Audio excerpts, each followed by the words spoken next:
Today we find our revolutionary ancestors through the documents available. I'm your trainer, Lori Coffey, Regent of Caladesi Chapter and President of the Pinellas Genealogy Society. I want you to be as thrilled as I was to meet your own revolutionary ancestors, the people who created our new nation. After all, 250 years ago, our ancestors won independence in a war lasting more than 7 years, touching every part of our new nation, from the future state of Maine to the future state of Florida, and west to the banks of the Mississippi. Our Revolutionary War was the world's first successful colonial war for freedom, inspiring independence movements all over the world. Despite marching for miles, physical and bloody combat, weeks of deprivation, loss, and constant disappointment, our patriot ancestors made it happen. Go back 7 or so generations to see who you might have as a patriot, or even a loyalist, those on the other side of the fight. Although they will not get you into the DAR, you might be eligible for the United Empire Loyalists in Canada. Remember, you could have 128 fifth great-grandparents. Be sure to check them all. You likely have a patriot if your ancestors were here in the 1700s. Meet some of my patriot soldiers, like James Ballou from New Hampshire, who did get me into the Daughters of the American Revolution, the largest lineage society in America for women directly descended from a patriot. Henry Ingalls joined as a private, moved up quickly to sergeant, then lieutenant. He is a DAR ancestor for more than 50 members, but he's not listed with me yet if I choose to add him as a supplement. Both Ebenezer Dutton and his son Thomas joined the fight, a twofer. Thomas left his young bride to work their farm. Hezekiah Posey, the first patriot I discovered, was wounded and captured by the British. He was released by his captor, Moses Marmaduke, moved to Alabama, which wasn't even a territory yet, and named a son Moses Marmaduke. Hezekiah's Revolutionary War service was not easy to track. I first looked for his service in Maryland, where he was born, but found nothing. Then I found he did serve through his pension in Alabama, where he died. Then I went to see the records in South Carolina, where he was married. Voila! Then I found him on 23 DAR applications that listed a lot more on his service. That leads us to our first revolutionary search tip. Look everywhere for original documents and records, both geographically, like every state they lived in or near, and physical locations, like in your house, from basement to attic, plus every possible ancestor. And don't forget the women, they have fathers. Not all patriots were soldiers. Some gave patriotic service, like Peter Reigart, who was a lockmaker and gunsmith in Pennsylvania. He agreed to supply guns to the Continental Army at the lower Philadelphia prices. The founder and head of the safety committee seeking the guns? Benjamin Franklin, my second cousin, 10 times removed. And not all soldiers fought in battle, like James Ballou we already met. He was a fifer, not a fighter, a military musician who played a small wooden flute, not just to lift spirits, but to communicate orders and signals to soldiers like buglers did in the Civil War. Fifers were often older men, and James was 55 when he signed up. Working in conjunction with drummers, they would play a tune to signal a formation that would repeat to other fifers down the line until the whole army knew what to do. James got 40 pounds, remember, they're still British, for enlisting to help protect Richmond, New Hampshire. This document is a payroll, but it's called War Rolls in the National Archives and Records Administration, or NARA, as they compiled multiple records, including muster rolls and tabulated strength returns, into one collection. If you get the document through NARA, you pay individually for it. As I have a paid membership in Ancestry, it's covered in the subscription fee. Libraries often provide free access to Ancestry on library computers, like Dunedin and Largo libraries. Virtually every community was a blend of patriots or Whigs who supported the rebellion and loyalists or Tories who didn't. All were forced to choose a side, because not all soldiers were patriots. In 78, All military officers like this Major General at Valley Forge swore allegiance to his country. Only 2 years later, he betrayed his oath when he conspired to give West Point to the British. The traitor? My fourth cousin, 6 times removed, Benedict Arnold. Sometimes they are heroes, and sometimes they are zeros. He was both. Many of our ancestors are found on both sides of the fight. Where they end up is what a lineage society wants to know. Like on this association test, everyone who was a patriot signed. But if their names appeared at the bottom, they refused to sign. Out of 80,000 people in New Hampshire, you can tell who was a patriot and who was not, at least as of that day. Today, we will also share where to find the types of sources on a patriot. A source is any document in our records or family tree which may contain useful information. It can be an original handwritten on an old paper at the time of the event document, like a land warrant or an oath of allegiance. It can be a derivative, including a transcription, abstract, or index of a will or family history in a Bible. It can be an authored narrative of the event, like a family biography or church history. Be sure to thoroughly research and read the records you already have, like those stored in the ancestral home through the years by others that you may have inherited and don't even know it. Be sure to thoroughly research and read records you already have. Like a guy on Antiques Roadshow who found papers in his attic that rivaled an official collection at a university. Or this Valley Forge muster roll, which sold for $25,000 at auction. Scour your attic and basement first. Then be sure to have the records you discovered digitized, or at least scanned, before you sell them or donate them to a museum or university so they can do it. Genesis says, I've found records like gravestones and marriage certificates in multiple places, such as Family Search, Ancestry, and Find a Grave. I saved them all, but I used the primary source, like the photo of his grave, in the application. If you don't already have the 4 binders, one for each of your grandparents' surnames, start them. First, in an archival sheet protector, put your ancestral chart, then copies or originals of all the vital records, proof, and photos you have collected. That leads us to our second revolutionary search tip. After you've looked everywhere for your own primary documents, search for digital resources, which are constantly coming online. Primary sources are original records created about the time of the event. Many records we can find are digitized primary sources or clear copies of the first-hand information about a person or family, like wills and census. Remember, old handwriting may be difficult to read, so don't get frustrated. Use your friends, Google and Gemini, to help. Isn't digitizing just scanning? No. Scanning a document creates a digital image of it, but you can't search or edit text on it without artificial intelligence. Digitizing a document goes 2 steps further. First, it converts the scanned image, including historic handwriting, into searchable text using OCR, optical character recognition. Then the data is organized, frequently by volunteers, for indexing, searching, and editing the document text, making it far more accessible for research and analysis. Now images with text can be easily transcribed by your favorite AI tool like Gemini. In addition to Family Search and the Library of Congress, the National Archives, which we saw earlier in conjunction with Ancestry, is digitizing a wealth of original primary source documents like military, pension, and bounty land records. NARA has an agreement with Ancestry to digitize and publish tens of millions of historical records previously unavailable online, adding 2 million source records every day, many for free. However, get used to seeing the not yet available online notice, but go back often because they get it done quickly once they start on a collection. For example, for $50, you can order your ancestors' bounty land files from more than 10 million available. FamilySearch.org is the premier free source for ancestral records.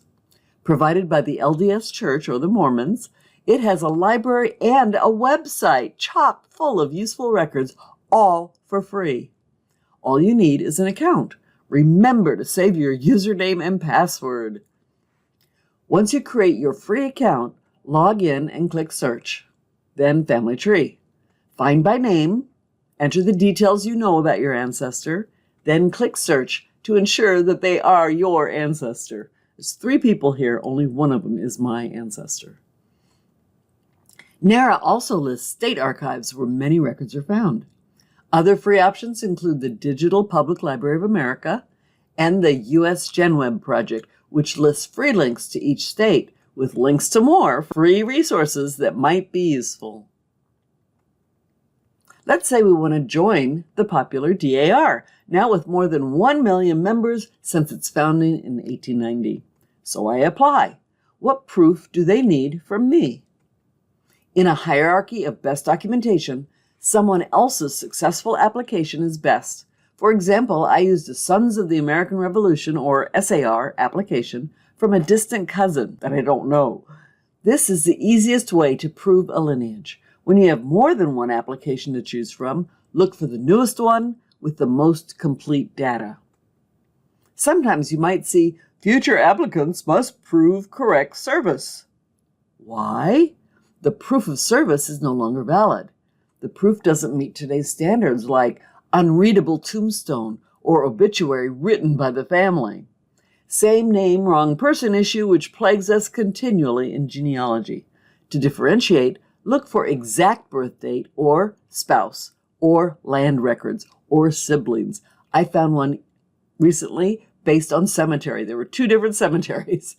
That doesn't normally happen, so I knew he was not the person I wanted.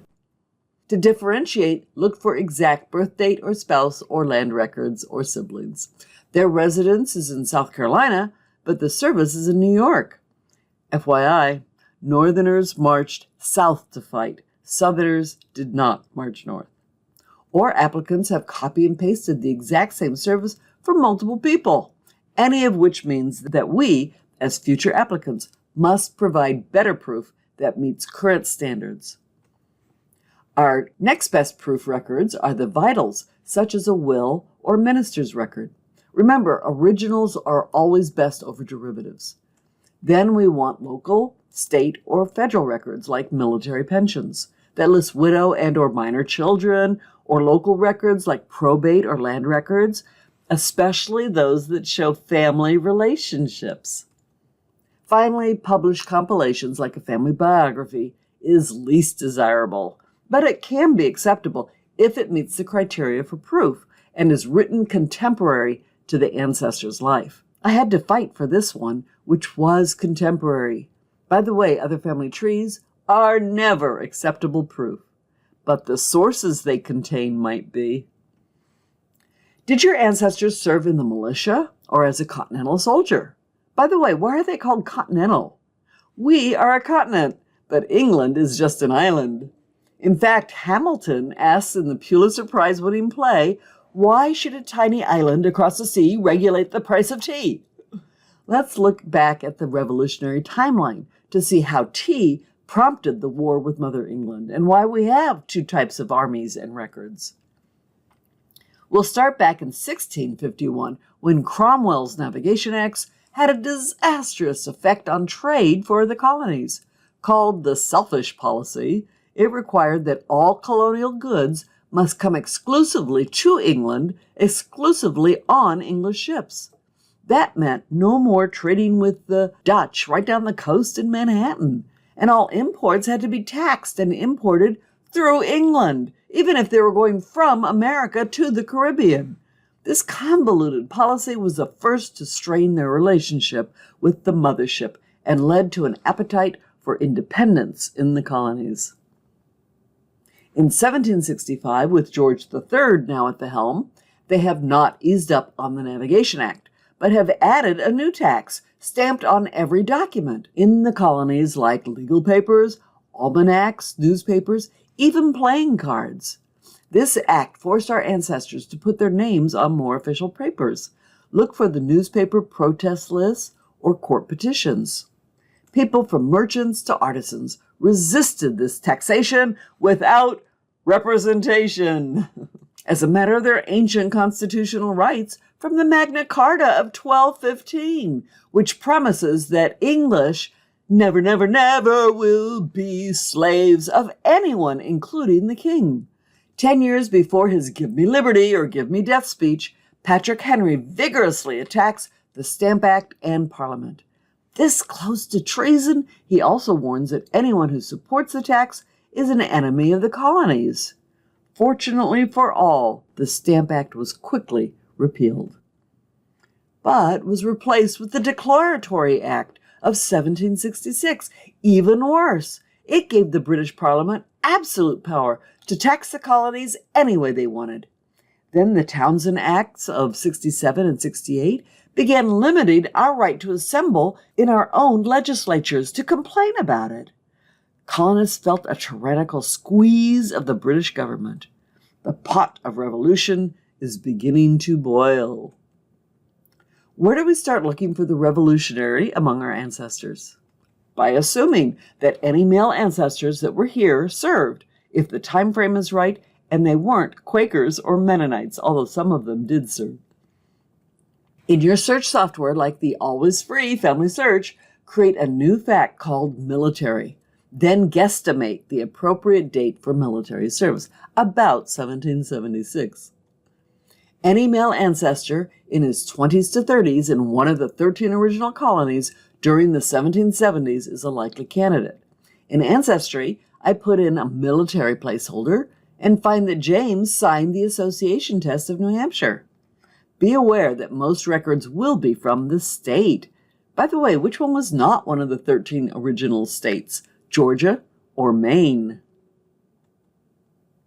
This map of the British colonies in 1776 shows us that Maine was still Massachusetts, while Georgia is a colony that includes the future state of Alabama, useful when researching state archives for military records.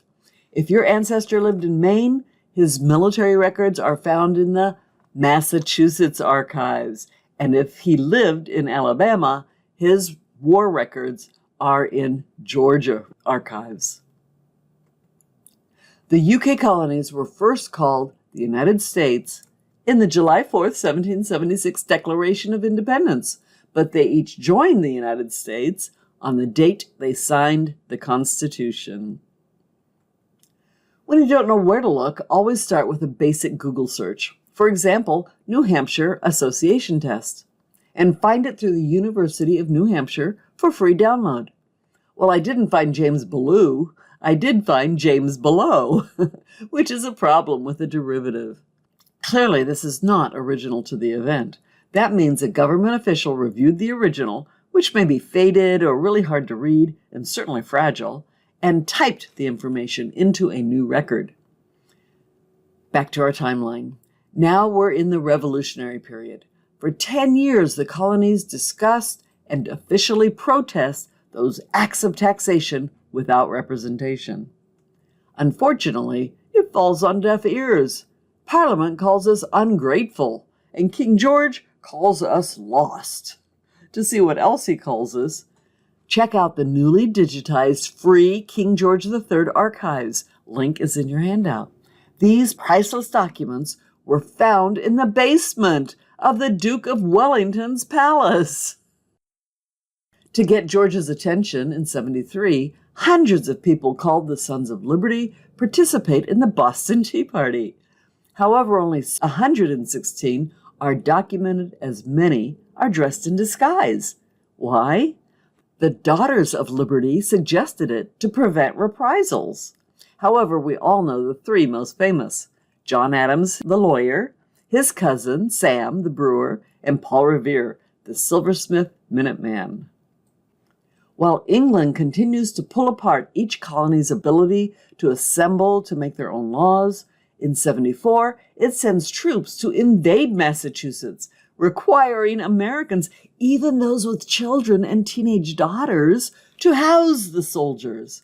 They did create damage claim records after the war to file a claim for what the British cost them. These records can also prove exactly where your ancestor lived. America responds with a Continental Congress. Leaders throughout the land, like Patrick Henry, come to Carpenter's Hall in Philadelphia to pray for peace and work together for the very first time. They were absolutely fragmented before that. They were not even friends. The colonies were not friends to each other.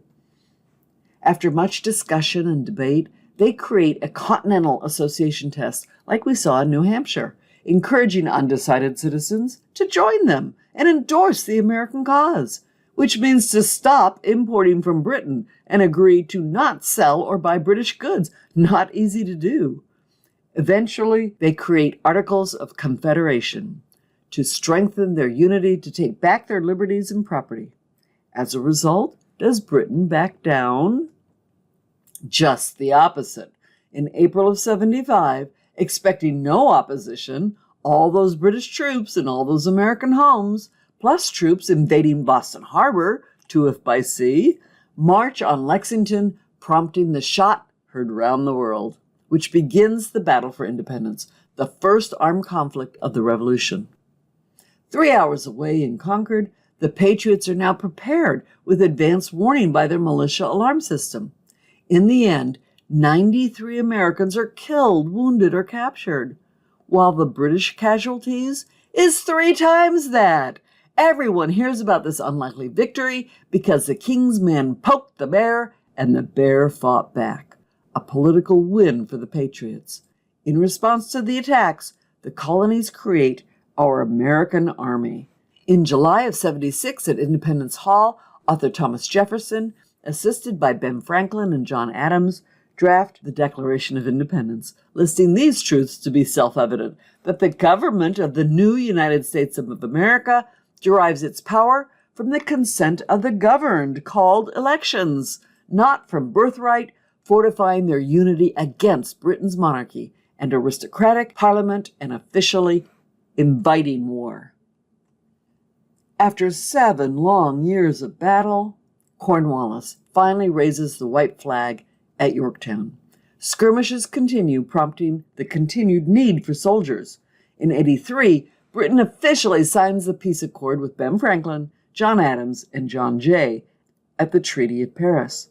Finally, in 87, the new U.S. Constitution is ratified, first signed by George Washington, officially ending the era of the Revolution and starting the era of we the people. But our search continues. Max says, family search shows my ancestor, Amos George, in Virginia in the 1770s. A pension file shows he was a private in the Continental Army fighting at Yorktown.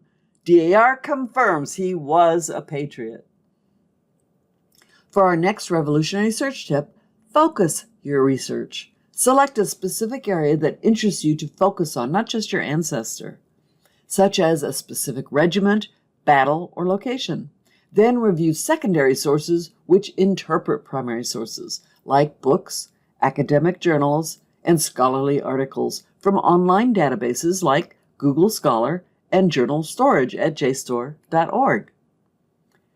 And local history books for the town, the county, or the entire state on a specific topic, like this one on the Internet Archive of New Hampshire's military history, with my lieutenant, Henry Ingalls, plus his captain, plus Colonel Samuel Ashley, the name of the regiment, Ashley's Regiment. They weren't named by numbers or letters, but by the colonel's actual name. Now that I have the name of the regiment, I can search on Google and find lots more sources.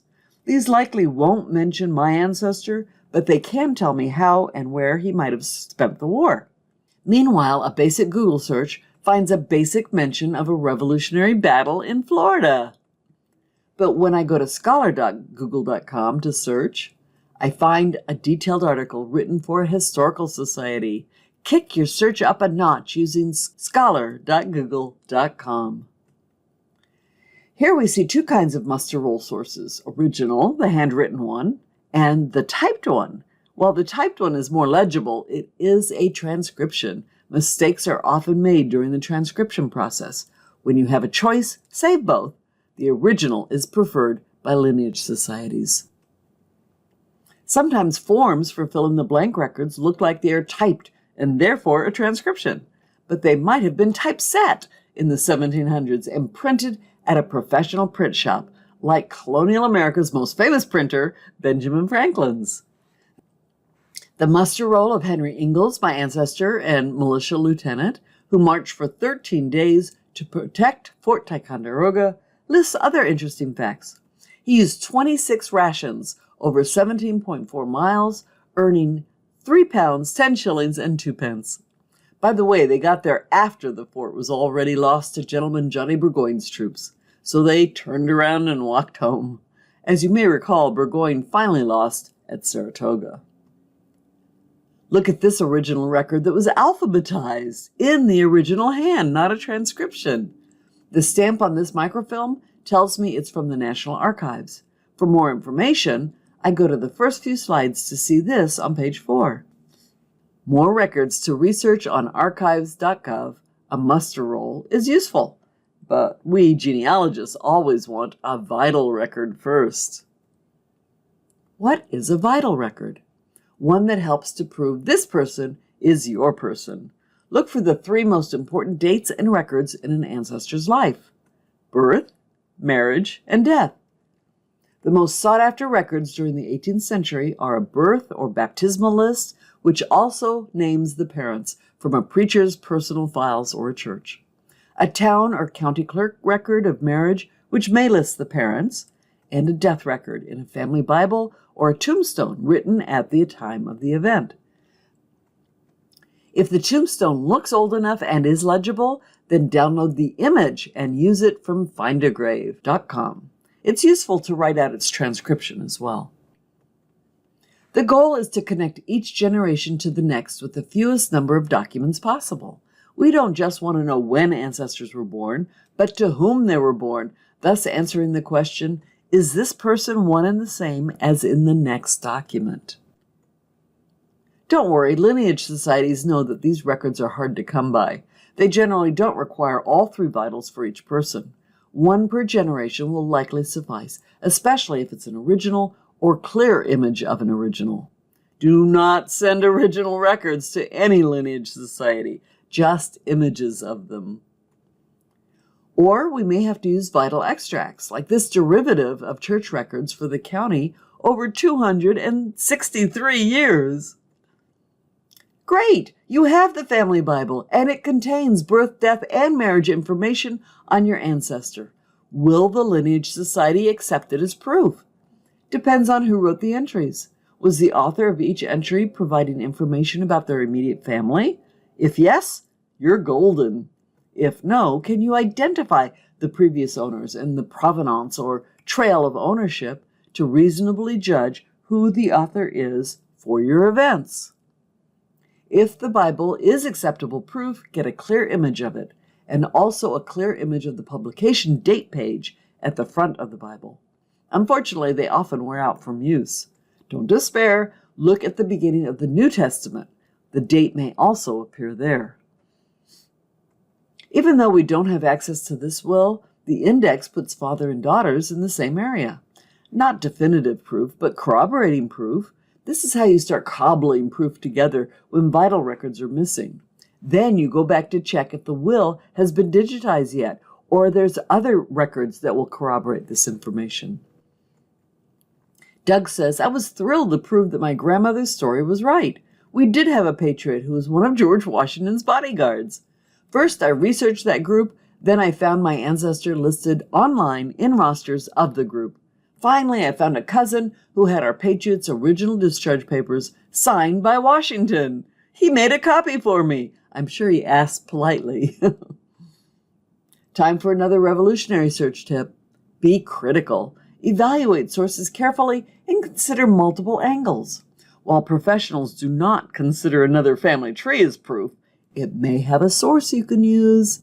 Genealogy is never one and done, especially when it comes to proof, especially when sources are constantly coming online. Remember the association test that James Blue signed?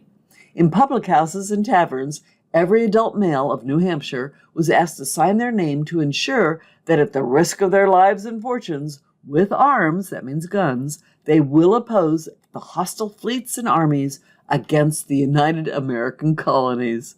This unique census preserves more than 50,000 names. It was signed in August of 76. I found this information in a book. I love sitting at my computer to search for source documents, but sometimes I have to get out and put boots to the ground, like when I spent a vacation day at the Mayflower Society in Plymouth. By far, the DAR Library in Washington, D.C. is the largest Revolutionary collection, with more than 225,000 books, free and open to the public and definitely worth a visit for non-digitized primary sources, also known as books. Another great source, Family Search Library in Salt Lake City. With more than 500,000 genealogy books online, this free walk-in library houses physical books as well. New England Historic Genealogical Society Library in Boston costs $10 on Tuesdays for non-members. With more than 200,000 books, this is the leading source for New England research, especially the vitals. It's also known as American Ancestors Research Center. For your visit, start by printing family trees and other relevant records to bring. Then make a list of names to search. Search online for the library's layout to preview, and search their online catalog for resources to review. Prepare specific questions for them like, do you have a death record for the James Ballou who died in 1812 in New Hampshire? Look for non-digitized primary sources everywhere. Yes, libraries, but also government offices, churches, cemeteries. For example, a local history society where they lived may have a collection of non-digitized letters and diaries of Revolutionary soldiers. Maybe your soldiers. They all have boxes. Let's go back to our timeline and look in more detail at the war years. America was no stranger to war. In the 1620s, the Mayflower Pilgrims trained regularly to defend Plymouth. By 1754, on the western frontier, like Ohio, settlers spent nearly 10 years fighting off attacks from the French and their Indian allies.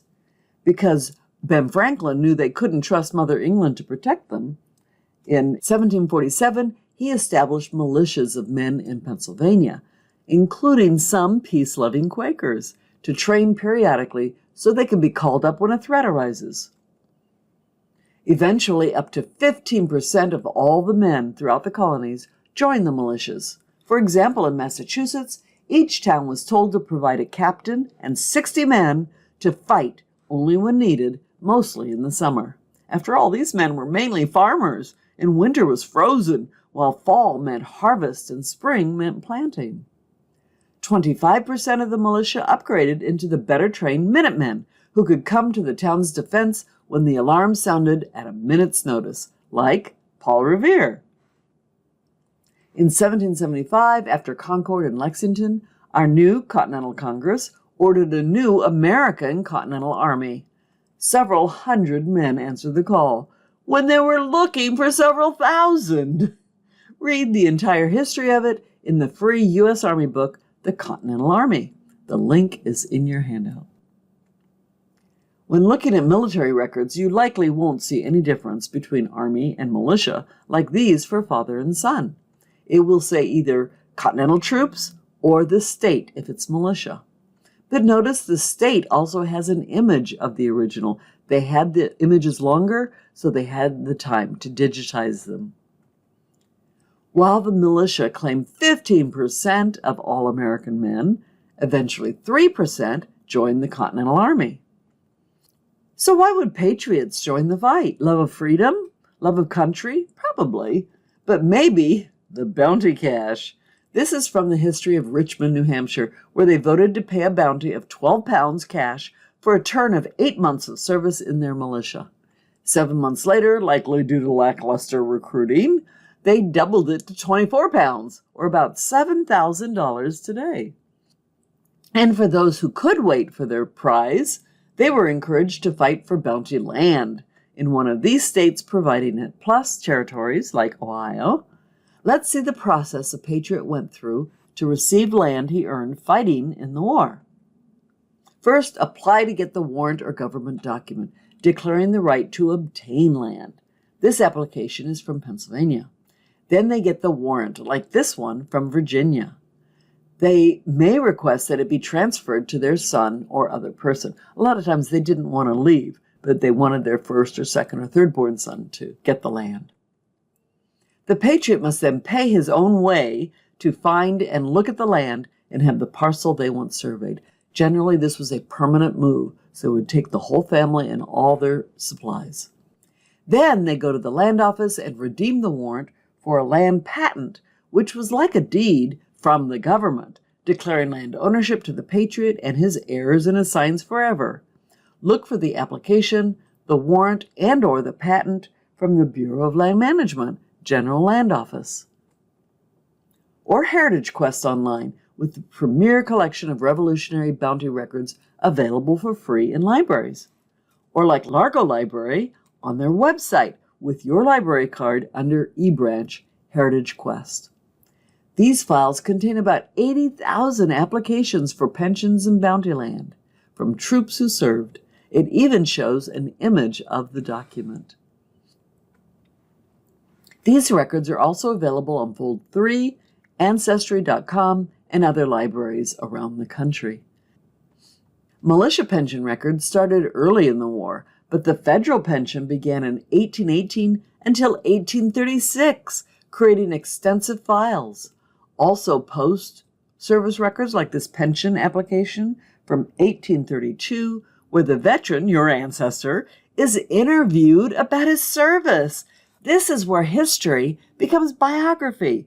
Ancestors had to tell their entire war story in court to get their money. Look for these later records. They are a gold mine of family information. Leslie says, I have searched for Mikhail Frederick, my German patriot, for many years. It took a Bible, baptism record, and DNA to prove this line. Due to advances, DNA test results can now be used for evidence of lineage for DAR applications. But don't buy a kit until you read the guidelines. Germans like Mikhail were only known by their individual states, like the 34,000 Prussians who supported America with Baron von Steuben, and the 34,000 Hessians who were paid by the British to fight us. Find the patriots in the DAR ancestor database of 7.1 million patriots with a search by birth location. Of course, the main hero in our story was first in war, first in peace, and first in the hearts of his countrymen. George Washington set the bar of leadership in war and in government, but he never had descendants. Who else helped in our war? Lafayette, hailed a hero on 2 continents. He was made an honorary U.S. citizen. He names his son Georges Washington Lafayette for his best friend and mentor. Along with Rochambeau and his son Donation, they encouraged 32,000 Frenchmen, both soldiers and sailors, to come and join the fight. In addition to the DAR ancestor database of 7.1 million patriots with a search by birth location, the DAR provides a free searchable spreadsheet of all proven French patriots in the American Revolution. The cooperation of France was crucial to winning the war. Then 17,000 Spanish, led by Bernardo de Galvez of Galveston fame, father of 3, joins the fray in 81 by fighting for West Florida and its capital, Pensacola, remember, from the British and their native allies. The siege lasts 2 months, during which Governor Galvez is wounded and a hurricane hits.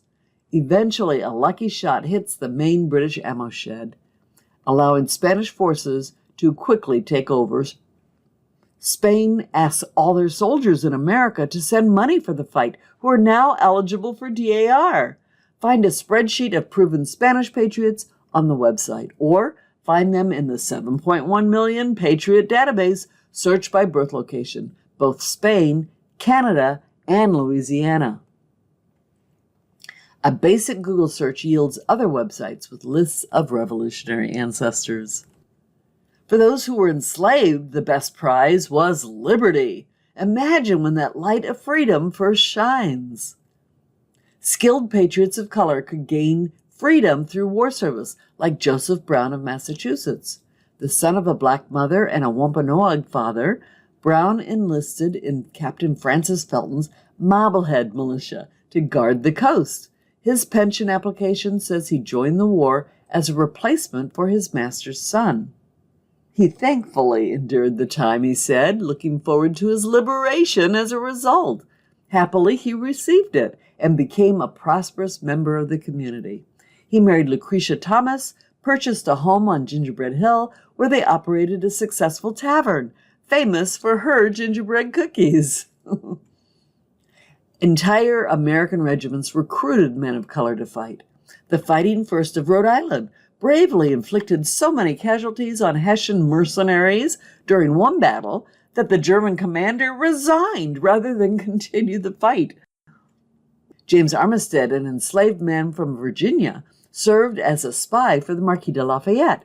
James would pose as a runaway to hear the news in enemy camps. Before the Battle of Yorktown, he gathered crucial details to help us win the battle. He was promised freedom, and he got it from Lafayette. In tribute to the Marquis, he took his surname. After gaining freedom with his wife and children, he became a successful farmer only 40 miles from Yorktown, that wonderful place where we won. After the war, the Virginia Assembly passed a bill allowing slaveholders to manumit their patriot slaves. Prior to that, it was illegal to release them. As a result, nearly 20,000 people went to court to petition to become free, including George Washington's slaves. When he died, he wrote in his will that they should all be freed. Find records in the Library of Virginia. 80 indigenous nations lived east of the Mississippi in 75. Most joined the British. Others, like the Oneida and the Catawba, sided with the colonists. While the records are thin, the DAR has collected information like this receipt. In 1792, a group of Oneidas received 50 blankets and 2 suits of Indian clothing for special service.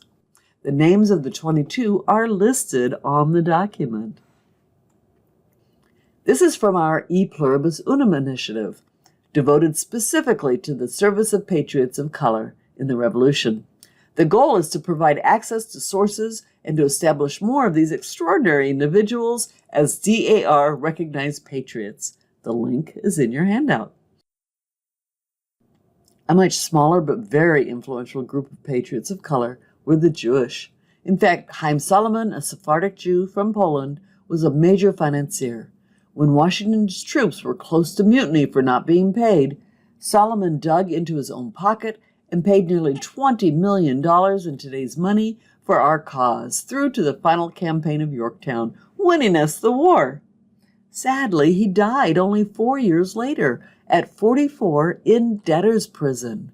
The government never repaid its debt to him. Like many patriots, Jews fought, died, or went bankrupt for the cause. A link is in your handout. What if your ancestors were not patriots? Many families have both, patriots and loyalists. The ones on the other side went to Canada and have their own society you can join. Our final revolutionary search tip, number 5, network with others. Connect with historians and genealogists who share your interests. Facebook is a great place to do that. Plus lineage societies like Sons or Daughters of the American Revolution and local reenactor groups. We all continually learn about the times and are happy to share our knowledge. If the last documented action by your ancestor was to assist in the Revolution, you can search for them on DAR.org, the Genealogical Research System, or GRS, in that 7.1 million ancestor database, can assist you. It is the DAR Online Genealogical Portal, which includes information from the DAR Library Catalog and Ancestor Database that you can use to help find your patriot ancestor for free, whether you're a member or not. Scroll down to free access to our records, no membership needed. See? I click it and enter Blue James and hit search. There he is. I can review which spouse and then which child matches my ancestors. I can click to purchase the associated record copy. Why would I do that? because these application documents list the source proof. No more searching required. Click the Purchase button. To see the third option, which includes supporting documentation for a copy of that proof. I try a new search for John Ellis and add all the details I have about him. I get no ancestors found. This does not mean he didn't serve. Either he doesn't have a descendant who used him to join yet, or I entered too much information. Often less is more. So I try just the surname and find a bunch. This document contains Massachusetts Continental loans, like savings bonds today. Of course, I'll have to verify this is my John Ellis. Another free search option on DAR is Bible records and transcriptions. These Bibles are fully vetted and include more than 84,000 family Bible records like birth, marriage, and death. They are digitized to find the name anywhere in the document. Another way to find your Patriot ancestor. One of our DAR members in South Florida created this free website to help you find your Patriot, step by step. As you know, I joined the popular DAR, focused on marking historic locations, patriotic education, and of course honoring the patriots of the Revolution. All chapters have their own vibe, but generally we all focus on service, like giving literacy gifts to kids in underserved areas. There is also the Sons of the American Revolution. They also have interesting speakers. Oh, that's me! After 50 years, I'm still looking for more ancestors who served and more proof for the ones I know. Just like all of genealogy, it's never one and done. I hope you are inspired to find your courageous revolutionary ancestors through the documents, creating for us the best democratic republic in the world. Here are your next steps. If you know your ancestors, check the DAR website to see if they are listed. This can cut your research time in half. If you don't know your ancestors, go to FamilySearch.org to find your next 5 or 6 generations back. Gather vital documents for yourself, your parents, grandparents, and possibly great-grandparents. If you have inherited the storage boxes, check them for the family Bible and the vitals, paper trail, especially a $25,000 one. Happy hunting!